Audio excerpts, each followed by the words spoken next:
Hello everyone, welcome to path of study. NCERT geography class 6 की श्रृंखला में इस वीडियो में हम चैप्टर नंबर 6 जिसका नाम है पृथ्वी के प्रमुख स्थल रूप को डिस्कस करेंगे। तो इस चैप्टर में कुछ इंपॉर्टेंट डेफिनेशन दी गई हैं। देखिए, अगर आप यूपीएससी या फिर स्टेट पीसीएस या बीएड या सीटेट जैसे एग्ज़ाम्स की प्रिपरेशन कर रहे हैं तो एनसीईआरटी ज्योग्राफी आपको 6 to 12 ज़रूर कवर करनी चाहिए। जब आगे की क्लास में एनसीईआरटी पढ़ेंगे तो जैसे कि 10th की, 11th या 12th की, तो अपर्दन किसे कहते हैं इसकी डिफिनेशन वहाँ नहीं लिखी होगी। और निक्षेप किसे कहा जाता है, पर्वत या पठार में क्या डिफरेंस होता है, ये सब हायर क्लासेस में नहीं बताया जाता है। तो छोटी छोटी चीज़ें आपको स्किप नहीं करनी चाहिए। पहले बेस मजबूत कर लीजिए, आगे की प्रिपरेशन खुद ब खुद होती रहेगी। तो यहाँ पे क्या आप जानते हैं हमें पहाड़ी किसे कहा जाता है? तो वह स्थलीय भाग जो कि आसपास की भूमि से ऊंची उठी होती है उसे पहाड़ी कहा जाता है। तो ये डिफिनेशन हुई पहाड़ी की। और पर्वत की डिफिनेशन क्या है? 600 मीटर से अधिक ऊंचाई एवं खड़ी ढाल वाली पहाड़ी को पर्वत कहा जाता है। ठीक है, तो पहाड़ी क्या है? वह स्थलीय भाग जो कि आसपास की भूमि से ऊंची उठी होती है वह पहाड़ी कहलाती है। और यहाँ पे 600 मीटर से अधिक ऊंचाई एवं खड़ी ढाल वाली पहाड़ी को ही क्या कहते हैं?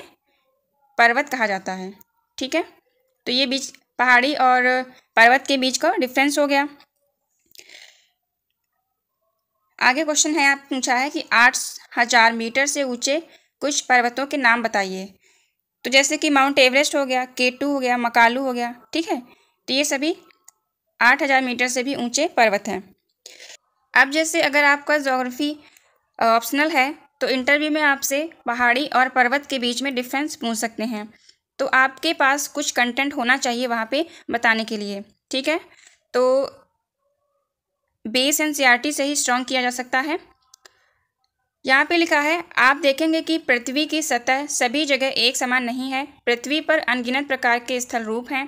स्थल मंडल के कुछ भाग ऊंचे नीचे तथा कुछ समतल होते हैं। ठीक है, ये स्थल रूप दो प्रक्रियाओं के परिणामस्वरूप बनते हैं। आपको यह जानकर आश्चर्य होगा कि मैदान जिस पर आप खड़े हैं उसमें धीरे धीरे गति हो रही है और पृथ्वी के अंदर लगातार गति हो रही है। प्रथम या आंतरिक प्रक्रिया के कारण बहुत से स्थलों पर पृथ्वी की सतह कहीं ऊपर उठ जाती है तो कहीं नीचे धंस जाती है। यहाँ पर देखिए एक डायग्राम दिया गया है जिसमें पर्वतों, पठारों, मैदानों, नदियों की आकृतियाँ दिखाई गई हैं कि किस प्रकार की इनकी आकृति होती है। तो यहाँ पे पर्वत श्रृंखला, यहाँ ऊपर देखिए पर्वत श्रृंखला लिखा है। तो पर्वत श्रृंखला क्या है? एक श्रृंखला या पर्वतों की श्रृंखला, सीरीज, या कह सकते हैं एक क्रम में लगे हुए पर्वत, उनको बोलते हैं पर्वत श्रृंखला। ठीक है, जैसे कि हम हिमालय का एग्जाम्पल ले लेते हैं तो उसमें वाय हिमालय है, मध्य हिमालय, लघु हिमालय और शिवालिक पर्वत हैं। तो ये पर्वत श्रृंखलाओं के एग्जाम्पल हैं। ठीक है, और जल संधि के बारे में लास्ट चैप्टर में हमने पढ़ा था। आगे यहाँ पे लिखा है, दूसरी या बाह्य प्रक्रिया स्थल के लगातार बनने एवं टूटने की प्रक्रिया है। ठीक, और पृथ्वी के सतह के टूटकर घिस जाने को अपर्दन कहते हैं। तो पृथ्वी के सतह को टूटकर घिसने को क्या कहते हैं? अपर्दन कहते हैं। तो ये डिफिनेशन है अपर्दन की। से हेडिंग डाल दीजिए अपर्दन और उसकी डिफिनेशन में लिखिए, पृथ्वी की सतह के टूटकर घिस जाने को ही अपर्दन कहते हैं। नेक्स्ट हेडिंग लिखिए निक्षेपण। तो निक्षेपण क्या है? पृथ्वी की सतह के निर्माण की प्रक्रिया क्या कहलाती है? निक्षेपण कहलाती है। जब जल, वायु या फिर बर्फ इत्यादि के घटकों के द्वारा बालू या मिट्टी लाकर एक जगह पर इकट्ठा की जाती है तो इससे क्या होता है? वहाँ पे सतह का निर्माण होता है। या सतह के निर्माण की प्रक्रिया ही निक्षेपण कहलाती है। ठीक है, तो अपर्दन के द्वारा, तो अपर्दन से मृदा का क्या होता है? कटाव होता है। और निक्षेपण से मृदा का क्या होता है? वहाँ पे जो खाली जगह हो जाती है वो फिल हो जाती है, यानी भर जाती है निक्षेपण के द्वारा। और अपर्दन के द्वारा गड्ढे हो जाते हैं या फिर वहाँ पे जो सतह है उसका ह्रास होता है। तो ये दो प्रक्रियाओं के द्वारा होता है। इसमें आगे दिया है, ये दो प्रक्रियाएं बहते हुए जल, वायु तथा बर्फ के द्वारा होती हैं। ठीक है, कौन सी प्रक्रियाएं? ये अपर्दन और निक्षेपण। आगे लिखा है, हम विभिन्न स्थल रूपों को उनकी ऊंचाई एवं ढाल के आधार पर पर्वतों, पठारों एवं मैदानों में वर्गीकृत कर सकते हैं। तो आइए अब एक एक करके इन डायग्राम में दिए गए समस्त आकृतियों को समझते हैं। तो पर्वत की डिफिनेशन हमने देख ली थी, और पर्वत की डिफिनेशन क्या थी? 600 मीटर से अधिक ऊंचाई एवं ढाल वाली पहाड़ी को ही पर्वत कहा जाता है। और पहाड़ी क्या है? वह स्थलीय भाग जो आसपास के भूमि से कुछ ऊंची उठी हो, वह पहाड़ी कहलाती है। तो आगे यहाँ पे पर्वत की आकृति के बारे में लिखा है कि पर्वत पृथ्वी की सतह की प्राकृतिक ऊंचाई है। पर्वत का शिखर छोटा तथा आधार चौड़ा होता है, ठीक है, और यह आसपास के क्षेत्र से बहुत ऊंचा होता है। कुछ पहाड़ बादलों से भी ऊंचे होते हैं। जैसे जैसे हम ऊंचाई पर जाएंगे, जलवायु भी क्या होती है? ठंडी होती जाती है। तो कुछ पर्वतों पर हमेशा जमी रहने वाली बर्फ़ की नदियाँ क्या कहलाती हैं? वो हिमानी कहलाती हैं, ठीक है। तो अभी तक हमने पर्वत देख लिया, पहाड़ी देख ली, और अब यहाँ पे नेक्स्ट है हिमानी की डिफिनेशन दी गई है। हिमानी लिख के हेडिंग डाल के लिख लीजिए उसके अंदर। कुछ पर्वतों द्वारा या कुछ पर्वतों पर हमेशा जमी रहने वाली बर्फ़ की नदियाँ ही हिमानी कहलाती हैं, ठीक है। यहाँ कुछ ऐसे भी पर्वत हैं जो समुद्र के भीतर हैं तथा उन्हें हम देख नहीं सकते। कठोर जलवायु होने के कारण पर्वतीय क्षेत्रों में बहुत कम लोग निवास करते हैं। वहाँ का धरातल खड़ी ढाल वाला होता है तथा कृषि योग्य भूमि की कमी होती है। तो आगे यहाँ पे लिखा है, पर्वत एक रेखा में क्रम में व्यवस्थित हो सकते हैं, जिससे क्या कहा जाता है? श्रृंखला कहा जाता है। तो पर्वतों की ये श्रृंखला क्या कहलाती है? पर्वत श्रृंखला कहलाती है। आगे यहाँ पे लिखा है, बहुत से पर्वतीय तंत्र समानांतर श्रृंखलाओं के क्रम में होते हैं जो सैकड़ों किलोमीटर में फैले होते हैं। जैसे कि हिमालय हो गया, आल्प्स तथा एंडीज पर्वत हो गए। तो हिमालय कहाँ है? यह एशिया में है। आल्प्स पर्वत कहाँ है? यूरोप में। और एंडीज पर्वत कहाँ है? दक्षिण अमेरिका में। तो ये सभी क्या हैं? पर्वत श्रृंखलाएँ हैं। और पर्वतों की ऊंचाई एवं आकार में भी क्या होती है? भिन्नता देखी जाती है। पर्वत 3 प्रकार के होते हैं।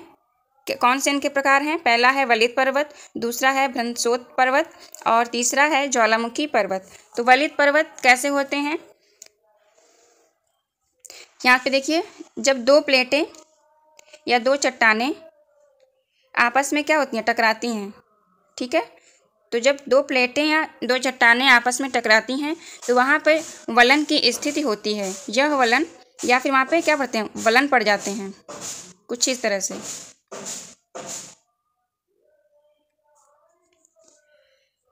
और वलन के कारण बने पर्वत ही वलित पर्वत कहलाते हैं। इसको फिर से समझ लीजिए। देखिए यहाँ पे ये 2 प्लेटें जब पास आती हैं और इसके बाद इनमें टकराव होता है, ठीक है। इनमें टकराव होने के बाद इन प्लेटों में क्या होता है? वलन पड़ जाते हैं, कुछ इस तरह से वलन पड़ते हैं, और धीरे धीरे ही इन वलनों का विकास होता जाता है और पर्वत का निर्माण होता जाता है, ठीक है। तो वलित पर्वत कैसे होते हैं? जब 2 चट्टानें या प्लेटें आपस में टकराती हैं तो वहाँ पे क्या वलन की स्थिति उत्पन्न होती है और वलन पड़ जाते हैं, और वलन के कारण बने पर्वत वलित पर्वत कहलाते हैं, ठीक है। तो जब दोनों चट्टानें एक दूसरे की तरफ फोर्स लगाती हैं, ठीक है, तो वलन बनने के बाद पर्वत का निर्माण धीरे धीरे होता रहता है। जैसे हिमालय की ऊंचाई धीरे धीरे अभी भी बढ़ रही है। आगे यहाँ पे लिखा है, हिमालय तथा आल्प्स वलित पर्वत हैं जिनकी सतह ऊबड़ खाबड़ एवं शिखर शंक्वाकार हैं। भारत की अरावली श्रृंखला विश्व की सबसे पुरानी पर्वत श्रृंखला है। सबसे पुरानी क्या है? वलित पर्वत श्रृंखला है, ठीक है। तो भारत में अरावली पर्वत, जिसका विस्तार राजस्थान से दिल्ली तक है, वह विश्व की सबसे पुरानी वलित पर्वत श्रृंखला है। ये इंपॉर्टेंट फैक्ट है। आगे देखिए,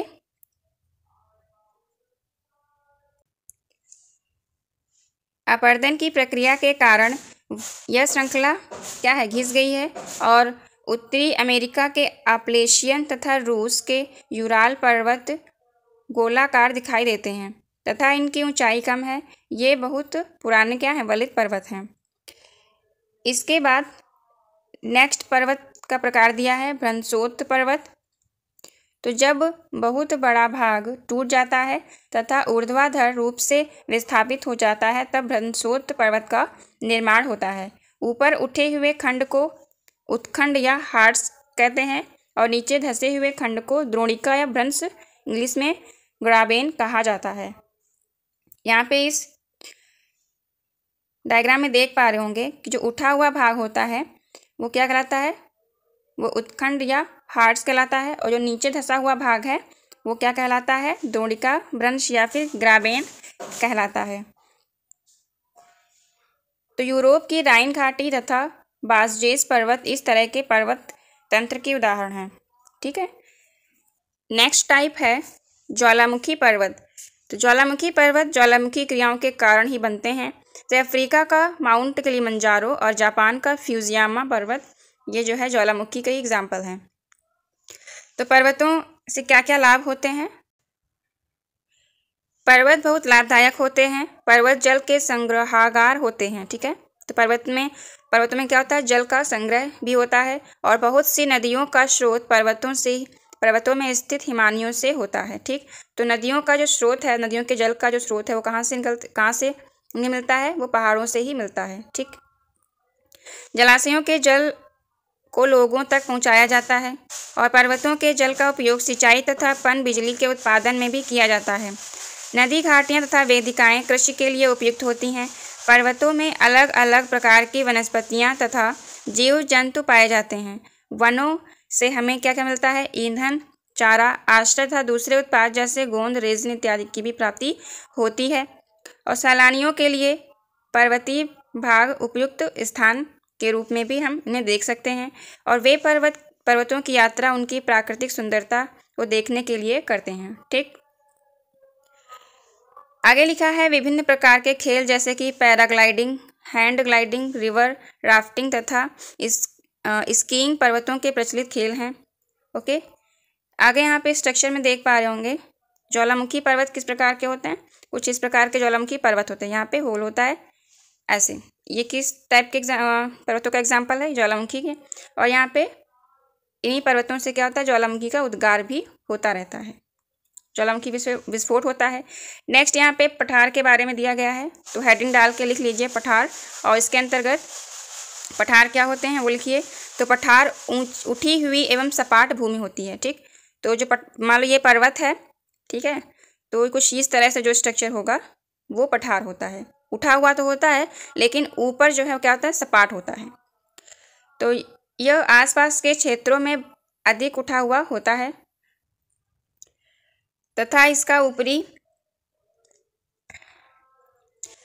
इसका ऊपरी भाग मेज के समान सपाट होता है और किसी पठार के एक या एक से अधिक किनारे होते हैं जिनके ढाल खड़े होते हैं। ठीक है। तो ये मान लीजिए पठार है, तो इनके जो ये ढाल होंगे ये क्या होंगे, एकदम खड़े होते हैं। उसके बाद लिखा हुआ है पठारों की ऊंचाई प्रायः कुछ 100 मीटर से लेकर कई हजार मीटर तक होती है और पर्वतों की तरह पठार भी नए या पुराने हो सकते हैं। जैसे कि भारत में दक्कन पठार पुराने पठारों में से एक है। इसके अलावा केन्या, तंजानिया, युगांडा का पूर्वी अफ्रीकी पठार तथा ऑस्ट्रेलिया का पश्चिमी पठार इस प्रकार के उदाहरण के रूप में देखे जा सकते हैं। तिब्बत का पठार विश्व का सबसे ऊंचा पठार है। ठीक है, इंपॉर्टेंट फैक्ट है। तो विश्व का सबसे ऊंचा पठार कौन सा है, तिब्बत का पठार, जिसकी ऊंचाई माध्य समुद्र तल से 4000 से 6000 मीटर तक है। और पठार बहुत उपयोगी होते हैं क्योंकि उनमें खनिज की प्रचुरता होती है और यही कारण है कि विश्व के बहुत से खनन क्षेत्र पठारी भागों में ही स्थित हैं। अफ्रीका का पठार सोना एवं हीरे के खनन के लिए प्रसिद्ध है। भारत में छोटा नागपुर का पठार लोहे, कोयले और मैग्नीज इत्यादि के प्रमुख भंडार के रूप में इन्हें देखा जाता है। आगे बताया गया है पठारी क्षेत्रों में बहुत से जलप्रपात हो सकते हैं क्योंकि यहाँ नदियाँ ऊंचाई से गिरती हैं। भारत में छोटा नागपुर का पठार पर स्वर्णरेखा नदी पर स्थित हुंडरू जलप्रपात तथा कर्नाटक में जोग जलप्रपात 30 प्रकार के जलप्रपातों के उदाहरण हैं। तो भारत में छोटा नागपुर पठार पर स्वर्णरेखा नदी पर स्थित कौन सा जलप्रपात है? हुंडरू जलप्रपात। और कर्नाटक में कौन सा जलप्रपात है? जोग जलप्रपात। लावा पठार में काली मिट्टी की प्रचुरता होती है जो उपजाऊ है एवं खेती के लिए काफ़ी अच्छी होती है, और कई पठारों में स्मरणीय स्थल होते हैं जो पर्यटकों को आकर्षित करते हैं। नेक्स्ट यहाँ पे मैदान के बारे में बताया गया है। तो मैदान हेडिंग डाल के उसके अंतर्गत लिखिए, मैदान समतल भूमि के बहुत बड़े भाग होते हैं जो सामान्यतः माध्य समुद्री तल से 200 मीटर से अधिक ऊंचे नहीं होते हैं। ठीक है, तो पर्वत कितने होते थे? 600 मीटर से ऊंचाई ज़्यादा हो तो फिर वो पर्वत कहलाते हैं, और अगर 200 मीटर तक जो है तल की ऊंचाई है तो वो मैदान के अंतर्गत रखी जाती है। कुछ मैदान काफ़ी समतल होते हैं जो उर्मिल तथा तरंगित हो सकते हैं। अधिकांश मैदान नदियों तथा उनकी सहायक नदियों के द्वारा बने होते हैं, और नदियाँ पर्वतों के ढाल पर नीचे की ओर बहती हैं तथा उन्हें अपरदित कर देती हैं। ठीक है, तो जब नदियाँ पर्वतों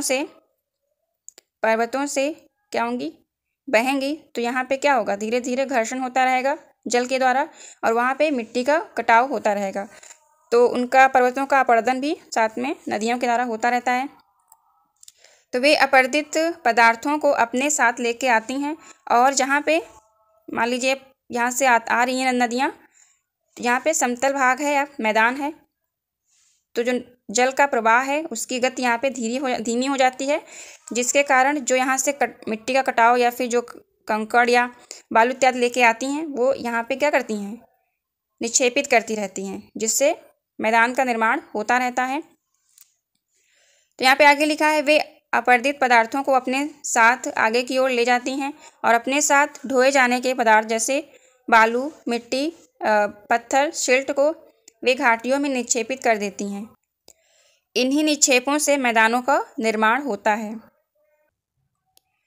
सामान्य मैदान बहुत अधिक उपजाऊ होते हैं। यहाँ परिवहन के साधनों का निर्माण करना आसान होता है, इसलिए ये मैदान विश्व के सबसे अधिक जनसंख्या वाले भाग यहाँ पे सबसे ज़्यादा जनसंख्या निवास करती है।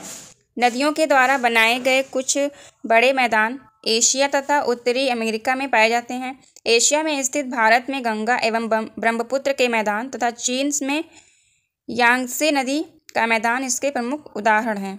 ठीक है, तो अत्यंत उपजाऊ होते हैं। नदियों द्वारा वहाँ पे जो भी बालू, पत्थर या फिर सिल्ट इत्यादि जमा की जाती है, तो उसके कारण ही ये मैदान अत्यंत उपजाऊ हो जाते हैं। आगे लिखा है कि मैदान मनुष्यों के रहने के लिए उपयोगी क्षेत्र हैं। यहाँ पर जनसंख्या बहुत अधिक होती है क्योंकि मकानों के बनने एवं खेती के लिए यहाँ समतल भूमि की प्रचुरता होती है। उपजाऊ मिट्टी के कारण यह भाग खेती के लिए काफ़ी उपयुक्त होता है, और भारत में गंगा का मैदान देश में सबसे अधिक जनसंख्या वाला क्षेत्र है। ठीक है, आगे यहाँ पे स्थल रूप एवं लोगों के बारे में बताया गया है कि स्थल रूपों की विभिन्नता के अनुरूप ही मानव विभिन्न प्रकार से जीवन यापन करते हैं।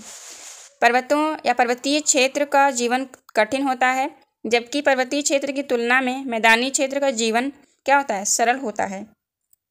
तो मैदानों में फसलें उगाना, घर बनाना या सड़क बनाना पर्वतीय क्षेत्रों की तुलना में अधिक आसान होता है। विभिन्न प्रकार के स्थल रूपों पर रहने वाले लोगों के रहन सहन के तरीकों में बहुत अंतर देखा जाता है। तो यहाँ पे आगे लिखा है, क्या आप उनमें से कुछ अंतरों को बता सकते हैं? कभी कभी प्राकृतिक आपदाएं जैसे कि भूकंप, ज्वालामुखी उद्गार, तूफान या बाढ़ बहुत विनाश कर देते हैं। इन आकस्मिक घटनाओं के बारे में जागरूकता पैदा करके हम इनसे होने वाले खतरों को कम कर सकते हैं। हमें प्रकृति के इस महत्वपूर्ण वरदान का प्रयोग इस प्रकार नहीं करना चाहिए।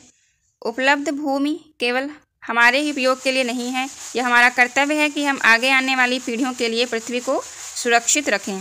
ठीक है, तो देखिए ये चैप्टर बहुत इम्पॉर्टेंट है। अक्सर इससे रिलेटेड क्वेश्चन लगभग हर एग्ज़ाम में पूछे जाते हैं, जैसे पर्वत, नदी, पठार, मैदान वगैरह से। तो इस चैप्टर को अच्छे से पढ़ लीजिए, और जितने भी से पर्वत हैं तो इन सभी पर्वतों के एग्जाम्पल को देख लीजिए, वो कहाँ पे लोकेटेड हैं। ठीक है, उनकी लोकेशन कहाँ पे है, किस कॉन्टिनेंट में है या फिर किस देश में है। आगे यहाँ पे एक्सरसाइज को देख लेते हैं। पहला क्वेश्चन दिया गया है, पर्वत पठारों से भिन्न होते हैं। तो किस बेस पे भिन्न होते हैं? ढाल के आधार पर, अभिमुखता के आधार पर या ऊंचाई के आधार पर। तो पर्वत पठारों से ऊंचाई के आधार पर भिन्न होते हैं। नेक्स्ट क्वेश्चन है, हिमानी कहाँ पाई जाती हैं? तो हिमानी पाई जाती हैं पर्वतों में। ठीक है, तो हिमानी पर्वतों में पाई जाती हैं। नेक्स्ट क्वेश्चन है, दक्कन पठार कहाँ स्थित है? तो दक्कन का पठार कहाँ स्थित है? भारत में। यांगत्से नदी कहाँ स्थित है? यह चीन में स्थित है। यूरोप की एक महत्वपूर्ण पर्वत श्रृंखला कौन सी है? तो वह पर्वत श्रृंखला है आल्प्स। नेक्स्ट यहाँ पे खाली स्थान दिए गए हैं। इसमें पहला है, समतल भूमि वाले विस्तृत क्षेत्र को कहते हैं। तो समतल भूमि वाले विस्तृत क्षेत्र को मैदान कहा जाता है। आगे लिखा है, हिमालय एवं आल्प्स पर्वतों के उदाहरण हैं। तो किस प्रकार के पर्वतों के उदाहरण हैं? तो ये वलित प्रकार के पर्वतों के उदाहरण हैं। नेक्स्ट है, क्षेत्रों में खनिजों की प्रचुरता होती है। तो पठारी क्षेत्रों में खनिजों की प्रचुरता देखी जाती है। पर्वतों का एक क्रम है।